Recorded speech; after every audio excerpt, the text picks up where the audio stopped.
사무엘상 3장을 읽었습니다. 사무엘상을 읽을 때도 그렇지만 사무엘하를 읽을 때 특히 다윗의 이야기니까요.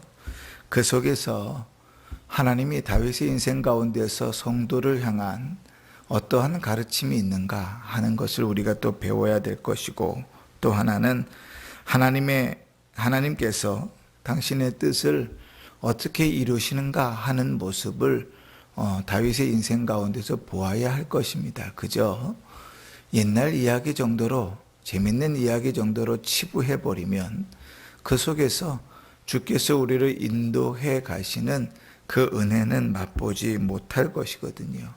그리고 그 모든 것 위에 그 내용들이 어떻게 복음과 연결되는가 하는 것을 좀 살펴보면서 우리는 사무엘하 가운데서 은혜를 얻어야 될 것입니다.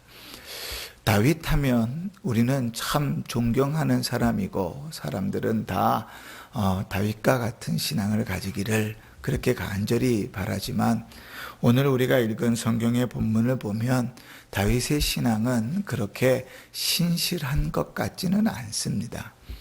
우리가 다윗을 닮고자 할 때에 다윗의 어떤 믿음의 모습들은 대단히 부럽고 귀한 일이지만, 그러한 몇 가지의 모습들로 그의 삶 전체가 온전하다고, 완전하다고 보아서는 안 될 것이거든요. 그래서 하나님께서 다윗의 인생을 드러내시면서도 하나님은 그의 치부와 그의 죄에 대한 인생을 동시에 드러내심으로 우리가 어떠한 신앙의 모습을 살아야 되는지, 우리가 어떻게 믿음의 삶들을 걸어가야 되는지를 보게 하십니다.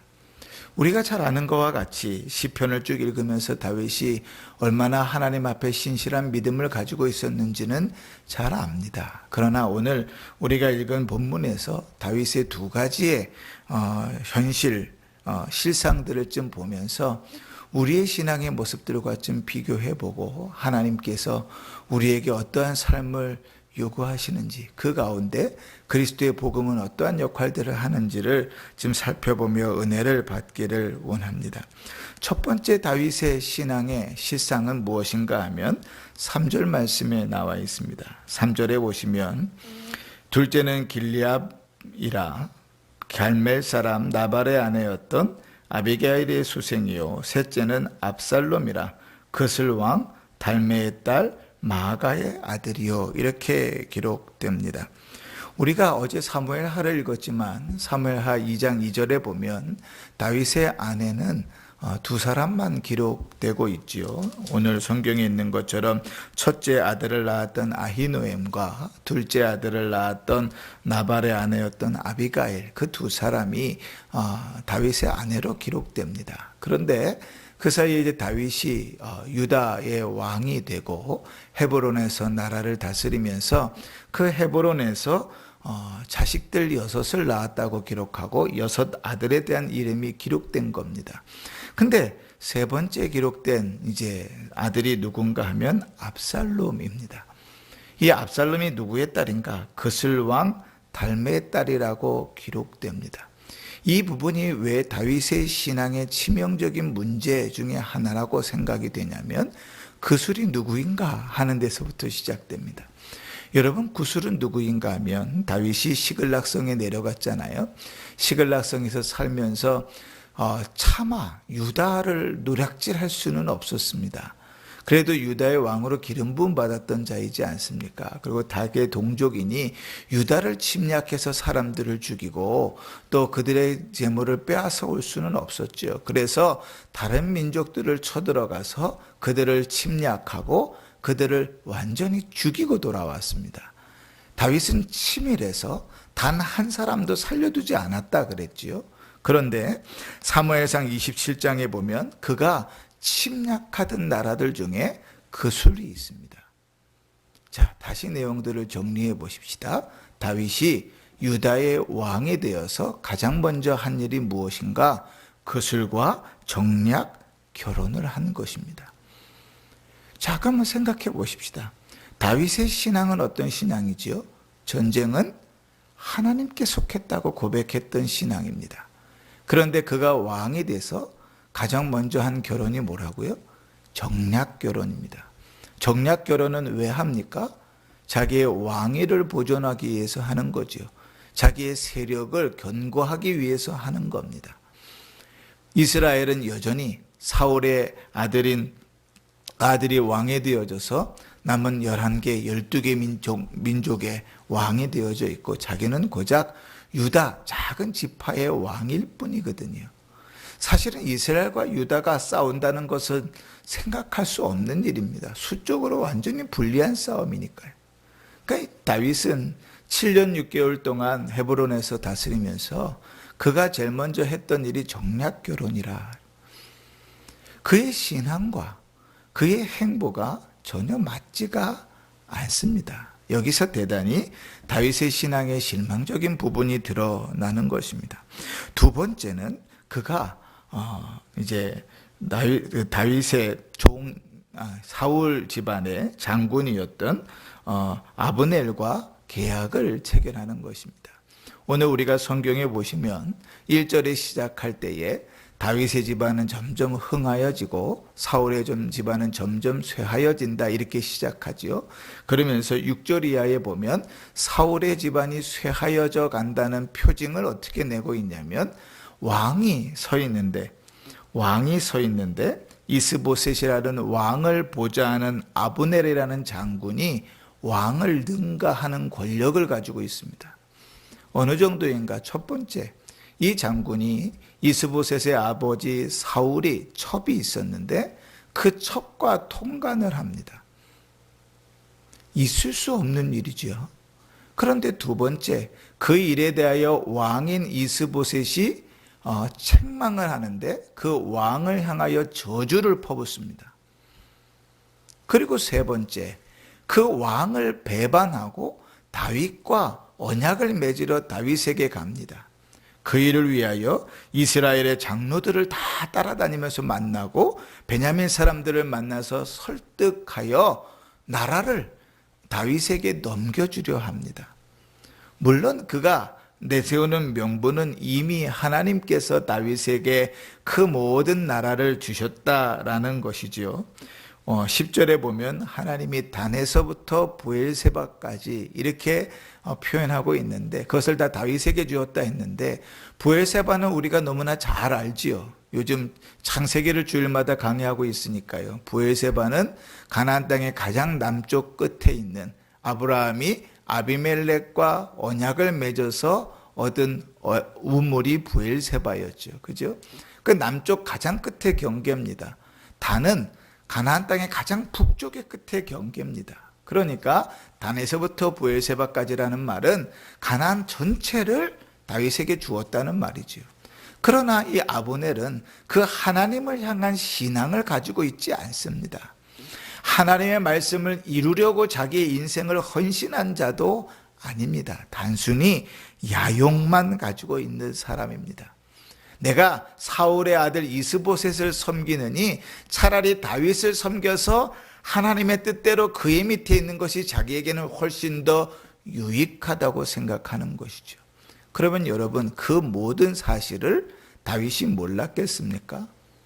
더더군다나 이 아브넬은 누구인가 하면 자기의 충신이 있습니다. 그 요압이라는 충신이 있는데 요압에게는 형제가 있어요. 삼형제였죠. 그런데 그 막내 아들이 요압에게서 죽었습니다. 그럼에도 불구하고 다윗은 그와 손을 잡습니다. 나라를 합치려면 누구와 대화를 해야 되는 게 정상이에요? 이스보셋과 대화를 해야 되는 것이 정상입니다. 그런데 아브넬과 손을 잡습니다. 그거보다 더 치사한 것은 무엇인가 하면 아브넬과 손을 잡는 조건이 무엇인가? 미갈을 데리고 오라 그렇게 말합니다. 이미 미갈이 내 처였으니 미갈을 데리고 오라 말합니다. 근데 미갈은 이미 발디엘이라는 남편과 잘 살고 있었고 얼마나 행복하게 살고 얼마나 서로 사랑을 했든지 미갈이 내려갈 때 발디엘이 저 멀리까지 따라올 정도로 울면서 따라올 정도로 그들의 사랑은 각별했다고요. 그 여자를 빼앗는 것입니다. 여러분, 이게 신자에게 보일 만한 믿음의 표시입니까? 신자는 적어도 이런 치졸한 모습으로 살아서는 안 되는 것이지요. 왕이 찼다고, 조그만 나라의 왕이 됐다고 그렇게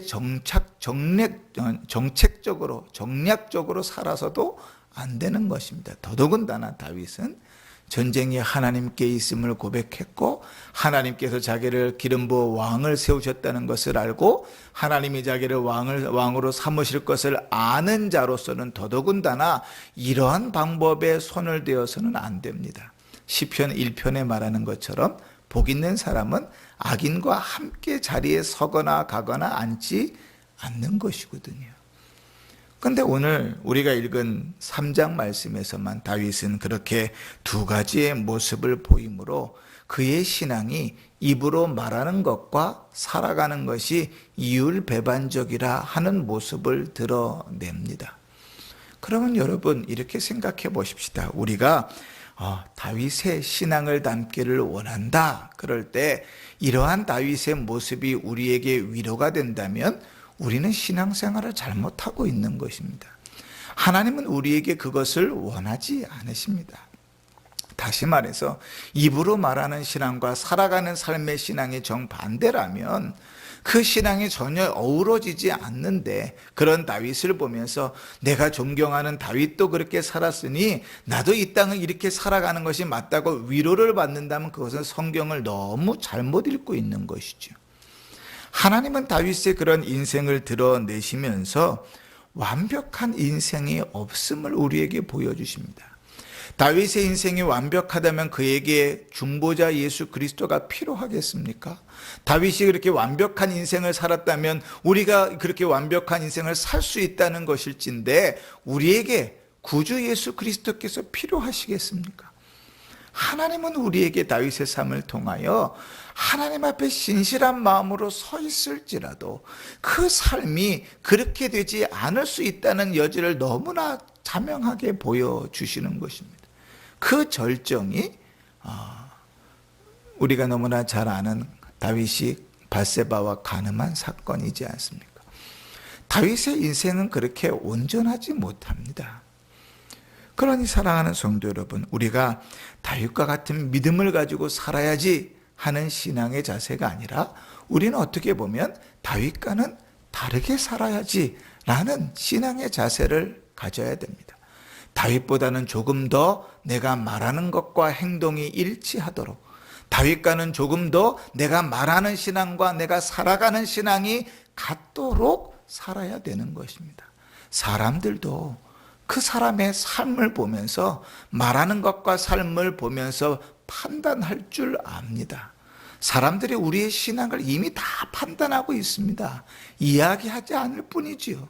저 사람의 신앙은 말만 있는 신앙이다. 저 사람은 말은 없는데 신실하다는 것을 이미 우리 은평중학교 성도들 서로 간에도 이미 다 파악이 다 끝났습니다. 어린 아이들이라고 예외가 아닙니다.